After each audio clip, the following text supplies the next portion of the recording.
ইমানেই ডাক্তৰ মৃগেন শইকীয়া কিমান বিশ্বাসযোগ্য মৃগেন শইকীয়াৰ ভাষ্য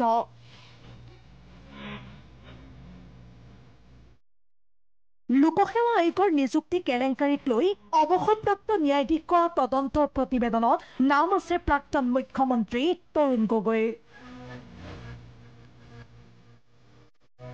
নাম আছে প্ৰয়াত তৰুণ গগৈৰ পুত্ৰ সাংসদ গৌৰৱ গগৈৰো তেওঁলোকৰ নাম আছে এই কেলেংকাৰীৰে জড়িত মৃগেন শইকীয়াৰ স্বীকাৰোক্তিত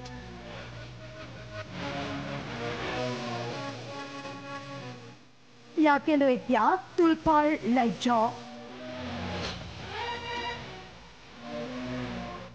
আনকি মৃগেন শইকীয়াৰ ভাষ্যৰ ভিত্তিতে সকলো শিষ্টাচাৰ পাহৰি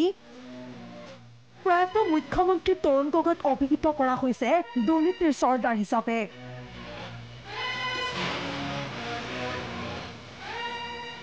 কিন্তু এতিয়া শাসক পক্ষৰ বাবে অস্ত্ৰ হৈ পৰা মৃগেন শইকীয়া কোন জানেনে ডাক্তৰ মৃগেন শইকীয়া আছিল ৰাকেশ পালৰ অনুমোদিত দালাল পালৰ গ্ৰেপ্তাৰৰ পাছতেই আত্মগোপন কৰিছিল মৃগেনে কিন্তু সুদীৰ্ঘ 4 বছৰে আৰক্ষীয়ে সন্ধানেই উলিয়াব নোৱাৰিলে মৃগেনৰ পিছত এজন শীৰ্ষ আৰক্ষী বিষয়াৰ মধ্যস্থতাত মৃগেন শইকীয়াই এই কেলেংকাৰীৰ ৰাজসাক্ষী হোৱাৰ ইচ্ছা প্ৰকাশ কৰে 2020 চনৰ আগষ্টত গুৱাহাটী উচ্চ ন্যায়ালয়ত ৰাজসাক্ষী হোৱাৰ ইচ্ছাৰে জামিন আবেদন দাখিল কৰিছিল মৃগেন শইকীয়াই ৰাজসাক্ষী হোৱাৰ চৰ্তত তেওঁ ন্যায়ালয়ে অন্তৰ্বৰ্তী জামিন মঞ্জুৰ কৰে সেইমতে বিশেষ ন্যায়াধীশৰ আদালতত জবানবন্দী লিপিবদ্ধ কৰোৱাই মৃগেন শইকীয়াই কিন্তু মৃগেন শইকীয়াৰ স্বীকাৰোক্তিৰ ৰাজসাক্ষী হোৱাৰ প্ৰত্যয়নযোগ্য সমল বিচাৰি নাপালে বিশেষ আদালতে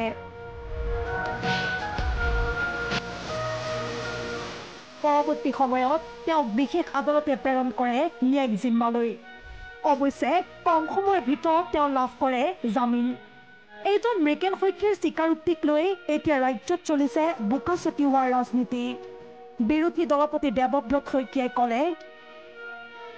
আদালতে ৰাজসাক্ষী হ'বলৈ নিদিয়া মৃগেন শইকীয়া কিমান বিশ্বাসযোগ্য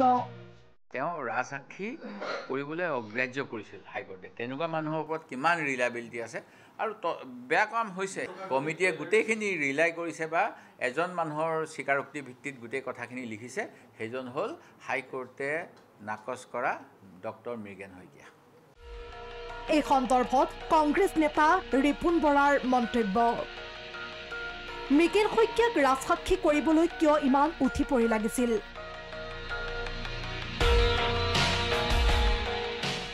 3 বছৰ পূৰ্বে দিয়া তদন্তৰ প্ৰতিবেদন এতিয়া কিয় ৰাজহুৱা কৰিছে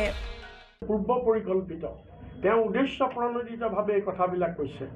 সেইজনে যিজন সাক্ষীয়ে কৈছে তেওঁক ব্যৱহাৰ কৰা হৈছে তেওঁক কোনোবাই ব্যৱহাৰ কৰিছে যে আৰু 3 বছৰৰ আগত দিয়া ৰিপৰ্ট আজি ইমান দিন কিয় গাপ দি থোৱা হ'ল ইমান দিন কি কাৰণে বিধানসভাত প্লেছ কৰা নহ'ল আজি ইলেকশ্যন আহিছে কাৰণে দেখিছে যে অন্য কোনো অস্ত্ৰ নাইকিয়া এইটোৱে পাৰি নেকি কিন্তু মুখ্যমন্ত্ৰী শৰ্মাই যিমানবিলাকে গুলি তেওঁ এৰিছে আমাৰ গালৈ কিন্তু গোটেই গুলি ঘূৰি আকৌ তেওঁৰ গাতে লাগিছে অখিল গগৈৰ মন্তব্য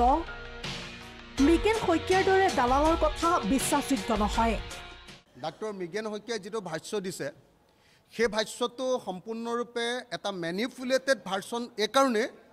যে মৃগেন শইকীয়াই 164 ষ্টেটমেণ্ট কোৰ্টত যিটো দিছে তাত ক'তো কমল মেধিৰ নামো উল্লেখ নাই বা দুলাল বৰাই পইচা লৈছে এইবিলাকো উল্লেখ নাই কোৰ্টত তেওঁ যিটো অভিযোগ অনা নাই সেইটো এই যিখন কমিটি ইয়াত অভিযোগটো আনিছে অথচ এই যিটো কমিটি বি কে শৰ্মা কমিটি ইয়াত সমস্যাটোৰ গুৰিলৈ যাবলৈ চেষ্টা কৰা নাই গতিকে বি কে শৰ্মাৰ ৰিপৰ্টটোৰ এটা সীমাবদ্ধতা আছে কিন্তু তাৰ পাছতো মই যিটো বাৰম্বাৰ কৈ আছোঁ যিটো আপোনালোকে ধৰিব মানে ধৰিছেনে নাই মই নাজানো একাংশ বিষয়াক চিচিৰ একাংশ বিষয়াক চাকৰি খোৱা হ'ল সেই একেটা কেলেংকাৰী সেই আনবিলাক বিষয়াক এতিয়াও চৰকাৰী কামত নিয়োগ কৰি থকা হৈছে অৱশ্যে এই ক্ষেত্ৰত এক প্ৰকাৰ চৰকাৰী পক্ষৰ সুৰতে সুৰ মিলালে আছুৱে। গোটেই বিষয়টোৰ প্ৰতিবেদনখন চৰকাৰৰ হাতত জমা হৈছে। চৰকাৰে গোটেই বিষয়বস্তুটো কি ধৰণে আগবঢ়াই লৈ যাব পাৰে গোটেই বিষয়টো চৰকাৰে চাব আৰু চৰকাৰে ব্যৱস্থাৱলী গ্ৰহণ কৰিবৰ কাৰণে চৰকাৰখন যিহেতু এটা নিৰ্বাচিত কৰ্তৃপক্ষ, তেখেতলোকৰ ওচৰত গোটেই ফাংচন আছে। সকলো বিষয়বস্তু চৰকাৰখনে কি ব্যৱস্থাৱলীৰ মাজেৰে লৈ গৈ প্ৰতিবেদনটোৰ ওপৰত বেছ কৰি কি ধৰণৰ ব্যৱস্থাৱলী গ্ৰহণ কৰে সেয়া লক্ষণীয় হ'ব আৰু এয়া দায়িত্ব চৰকাৰৰ। চৰকাৰে তেওঁলোকৰ দায়িত্ব সম্পাদন কৰিব লাগে। নিউজ ডেস্ক ৰিপোৰ্ট, প্ৰথম খবৰ। अन्नपूर्णा काव घी देश के हर एक खाने को लजीज बनाता है। আপোনাৰ পছন্দৰ ঘৰ এটা বিচাৰি আপুনি হাবাথুৰি খাইছে নেকি? আমি দিম এটা নিৰ্ভৰযোগ্য ঠিকনা, সকলো সুবিধা সম্পন্ন আপোনাৰ সপোনৰ ঘৰ। আজিয়ে যোগাযোগ কৰক গ্ৰীণটেক ৰেচিডেন্সিৰ সৈতে। গ্ৰীণটেক ৰেচিডেন্সি এটা নতুন জীৱনৰ সঠিক আৰম্ভণি। যোগাযোগ কৰক 9707512000 9707601200 ধাৰাপুৰ, গুৱাহাটী।